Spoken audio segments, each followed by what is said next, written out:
সম্প্রতি ওয়াশিংটন ডিসির capital one অ্যারেনায় Donald ট্রাম্পের অভিষেক উদযাপন অনুষ্ঠানে বক্তৃতা দেওয়ার সময় ইলন মাস্কের একটি অঙ্গভঙ্গি নিয়ে ব্যাপক বিতর্ক সৃষ্টি হয়েছে। মাস্ক তার ডান হাত বুকে রেখে সোজা করে সামনে বাড়িয়ে দেন, যা অনেকের কাছে নাৎসি স্যালুটের সঙ্গে সাদৃশ্যপূর্ণ বলে মনে হয়েছে। সোশ্যাল মিডিয়ায় এই অঙ্গভঙ্গি নিয়ে তীব্র প্রতিক্রিয়া দেখা গেছে।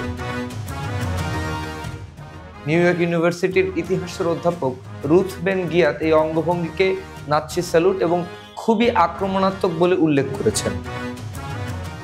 এদিকে মাস্কের ঘনিষ্ঠ সহযোগী অ্যান্ড্রেয়া স্ট্রোপা এই অঙ্গভঙ্গিকে রোমান স্যালুট হিসেবে ব্যাখ্যা করেছেন এবং বলেছেন, রোমান সাম্রাজ্য ফিরে আসছে, রোমান স্যালুট দিয়ে শুরু হলো। পরে তিনি এই পোস্টটি মুছে ফেলেন এবং জানান, মাস্কের এই অঙ্গভঙ্গি তার অনুভূতির প্রকাশ মাত্র।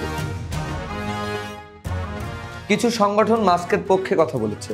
অ্যান্টি ডিফেমেশন লীগ এডিএল জানিয়েছে, ইলন মাস্ক একটি উচ্ছ্বাসের মুহূর্তে অদ্ভুত অঙ্গভঙ্গি করেছেন, এটি কোনো নাৎসি স্যালুট নয়।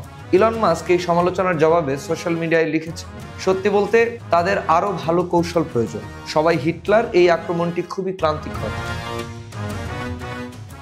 এই ঘটনা মাস্কের রাজনৈতিক অবস্থান নিয়ে নতুন প্রশ্ন তুলেছে, বিশেষ করে তার সাম্প্রতিক সময়ে জার্মানির ডানপন্থী এএফডি পার্টি এবং ব্রিটেনের রিফর্ম ইউকে পার্টির প্রতি সমর্থন প্রকাশের পরিপ্রেক্ষিতে।